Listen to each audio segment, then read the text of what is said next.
بسم اللہ الرحمن الرحیم۔ السلام علیکم ورحمۃ اللہ وبرکاتہ۔ امام ترمذی اپنے وقت کے بہت بڑے محدث اور حکیم تھے۔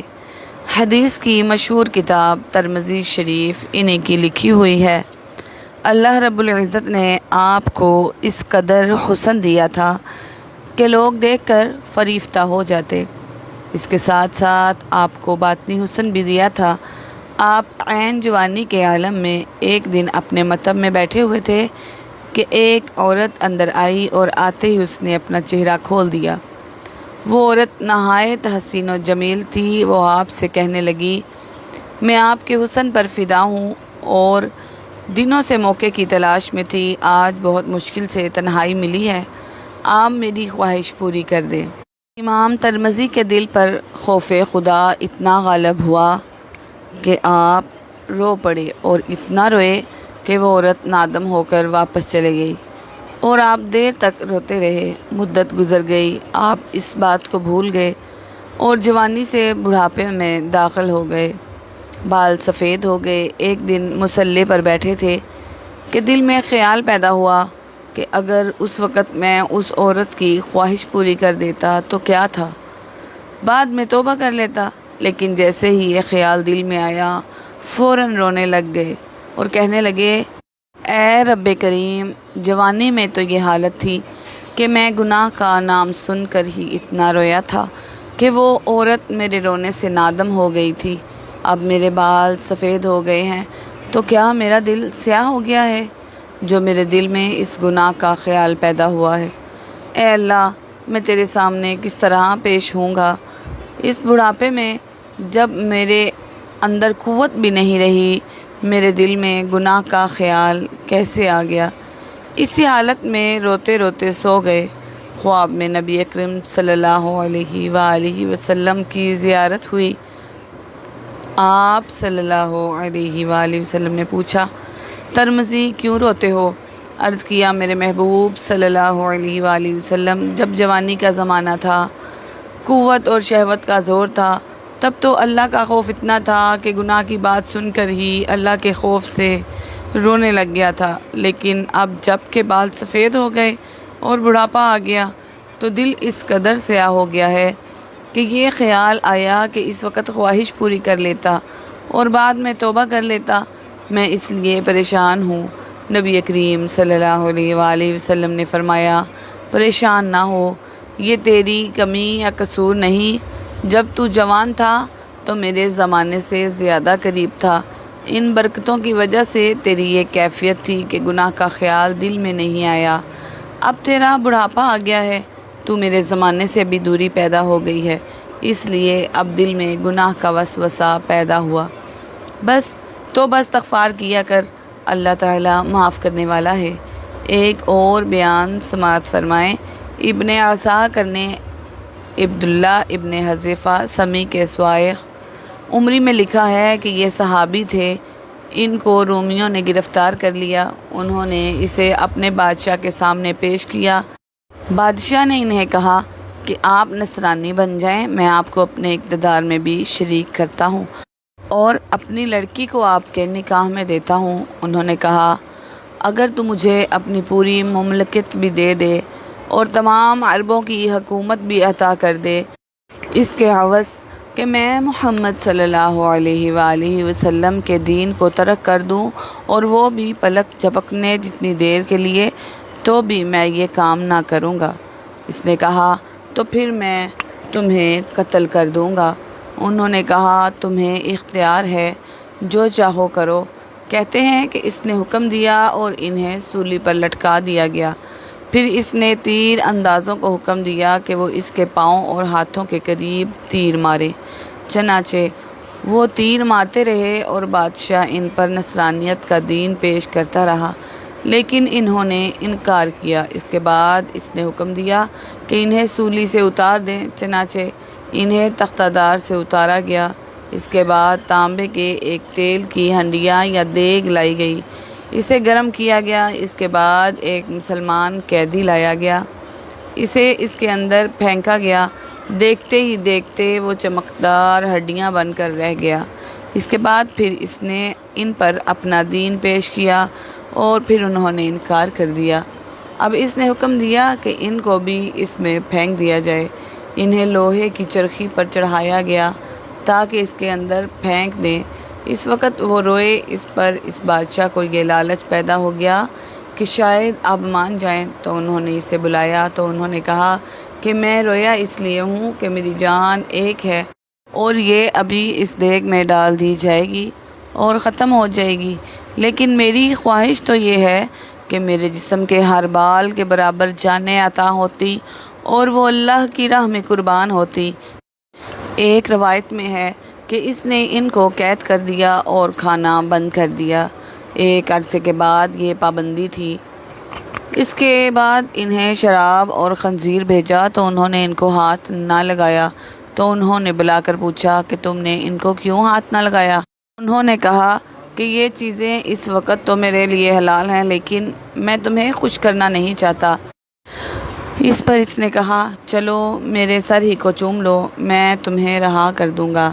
اس پر انہوں نے کہا کیا تم میرے ساتھ تمام مسلمان قیدیوں کو رہا کر دو گے؟ تو اس نے کہا ہاں۔ تو انہوں نے اس کے سر کو چوم لیا اور انہوں نے وہ تمام قیدی رہا کر دیے جو ان کے ساتھ تھے۔ جب وہ لوٹے تو عمر بن الخطاب نے فرمایا ہر مسلمان پر یہ حق ہے کہ وہ عبداللہ بن حذافہ کا سر چومے، اور میں اس کی ابتدا کرتا ہوں۔ وہ اٹھے اور انہوں نے ان کے سر کو چوما۔ اللہ دونوں سے راضی ہو۔ ایک اور بیان سماعت فرمائیں۔ بنی اسرائیل میں ایک عابد کسی پہاڑ کے ایک غار میں رہا کرتا تھا۔ نہ لوگ اس کو دیکھتے نہ وہ لوگوں کو دیکھتا تھا۔ اس کے ہاں پانی کا چشمہ بھی تھا اور وہ اس سے وضو کرتا اور پانی پیتا، زمین میں اگے ہوئے پھلوں سے غذا حاصل کیا کرتا تھا، دن کو روزہ رکھتا اور رات قیام کرتا، عبادت میں بالکل سستی نہ کرتا۔ اس پر سعادت کے آثار نمایاں تھے۔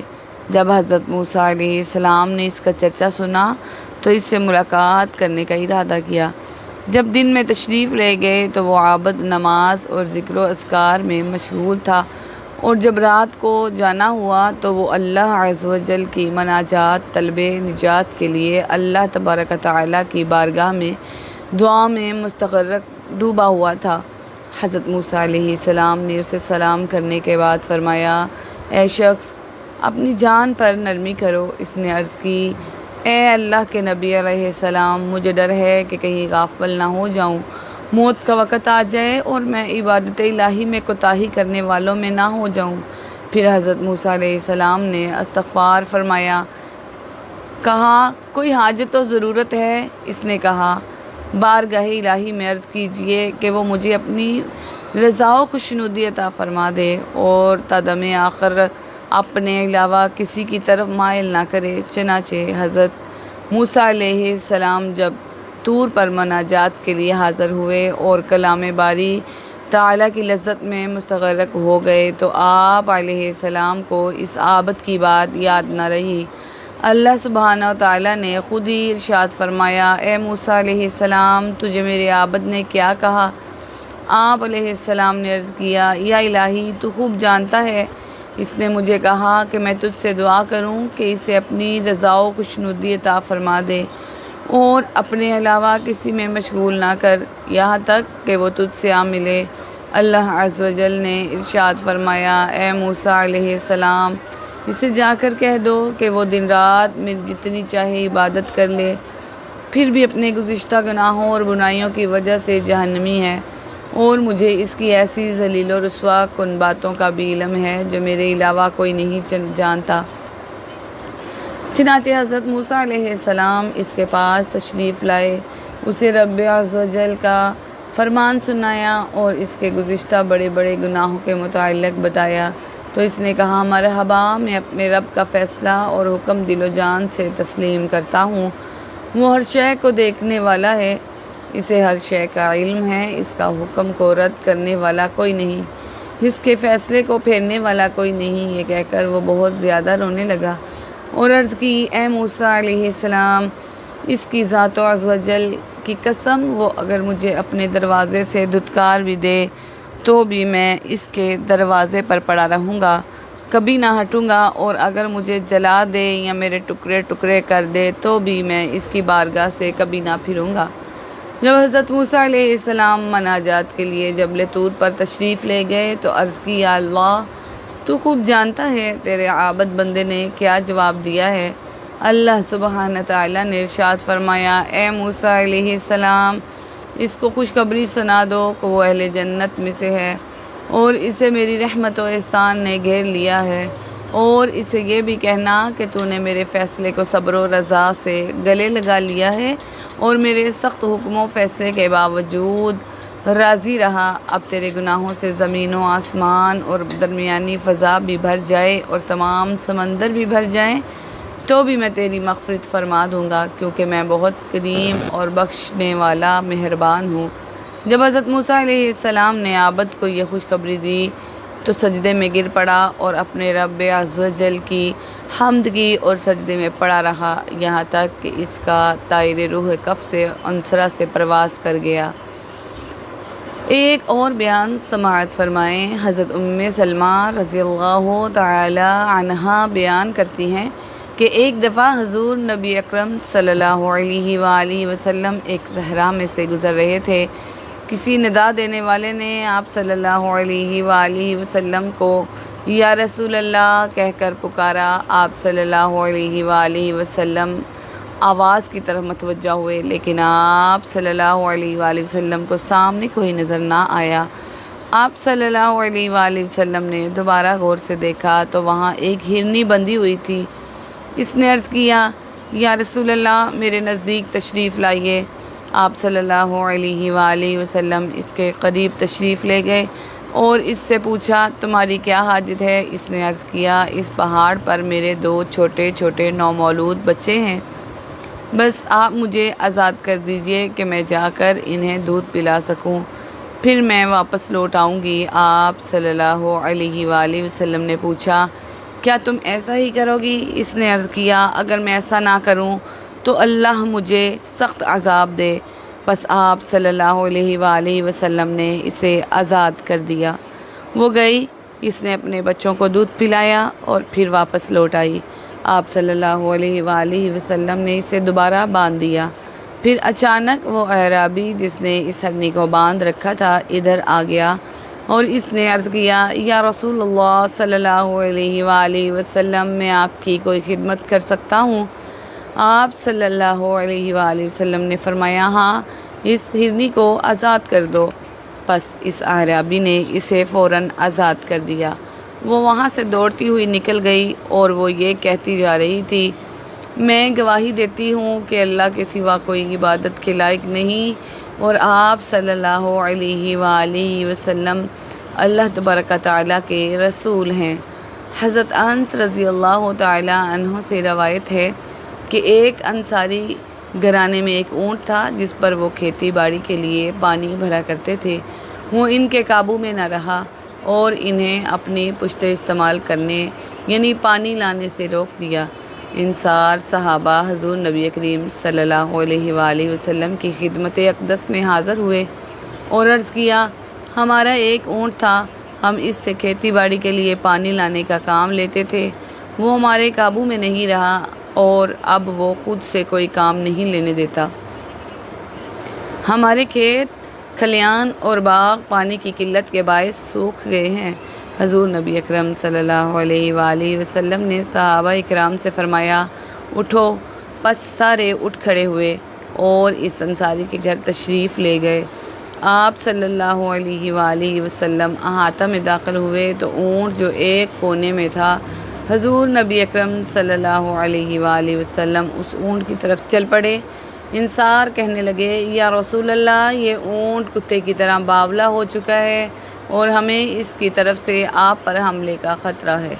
حضور نبی اکرم صلی اللہ علیہ وآلہ وسلم نے فرمایا، مجھے اس سے کوئی نقصان نہیں ہوگا۔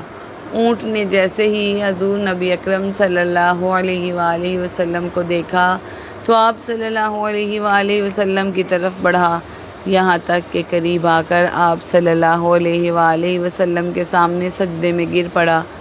حضور نبی اکرم صلی اللہ علیہ وآلہ وسلم نے اسے پیشانی سے پکڑا، حسب سابق دوبارہ کام پر لگا دیا۔ صحابہ اکرام نے یہ دیکھ کر آپ صلی اللہ علیہ وآلہ وسلم کی خدمت میں عرض کیا، یا رسول اللہ، یہ تو بے عقل جانور ہوتے ہوئے بھی آپ کو سجدہ کر رہا ہے، اور ہم تو عقل مند ہیں، لہٰذا اس سے زیادہ حقدار ہیں کہ آپ کو سجدہ کرے۔ ایک روایت میں ہے کہ صحابہ نے عرض کیا، یا رسول اللہ صلی اللہ علیہ وآلہ وسلم، ہم جانوروں سے زیادہ آپ کو سجدہ کرنے کے حقدار ہیں۔ تو آپ صلی اللہ علیہ وآلہ وسلم نے فرمایا، کسی فرد بشر کے لیے جائز نہیں کہ وہ کسی بشر کو سجدہ کرے، اور اگر کسی بشر کا بشر کو سجدہ کرنا جائز ہوتا تو میں بیوی کو حکم دیتا کہ وہ اپنے شوہر کو اس کی قدر و منزلت کی وجہ سے سجدہ کرے جو کہ اسے بیوی پر حاصل ہے۔ حضرت عبداللہ بن عباس رضی اللہ تعالی عنہ بیان فرماتے ہیں کہ ایک انصاری شخص کے پاس 2 اونٹ تھے، وہ دونوں سرکش ہو گئے۔ اس نے ان دونوں کو ایک باغ کے اندر قید کر دیا اور پھر حضور نبی اکرم صلی اللہ علیہ وآلہ وسلم کی خدمت میں حاضر ہوا تاکہ آپ صلی اللہ علیہ وآلہ وسلم اس کے لیے دعا فرمائیں۔ وہ جب حاضر ہوا تو حضور نبی اکرم صلی اللہ علیہ وآلہ وسلم انصار کے ایک گروہ میں تشریف فرما تھے۔ اس نے عرض کیا، یا رسول اللہ، میں آپ کے پاس ایک حاجت لے کر حاضر ہوا ہوں۔ میرے 2 اونٹ ہیں جو سرکش ہو گئے ہیں، میں نے انہیں باغ میں داخل کر کے دروازہ بند کر دیا ہے۔ آپ سے درخواست ہے کہ آپ میرے لیے دعا کریں کہ اللہ تبارک تعالی انہیں میرا فرما بردار بنا دے۔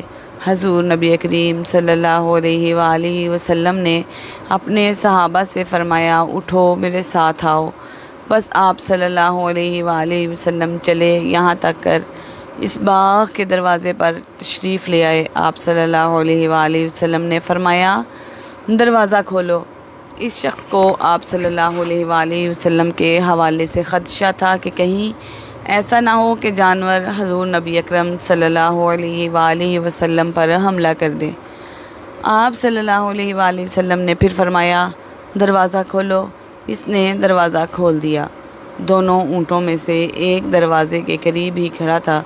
جب اس نے حضور نبی کریم صلی اللہ علیہ وآلہ وسلم کو دیکھا تو فوراً آپ صلی اللہ علیہ وآلہ وسلم کو سجدہ کیا۔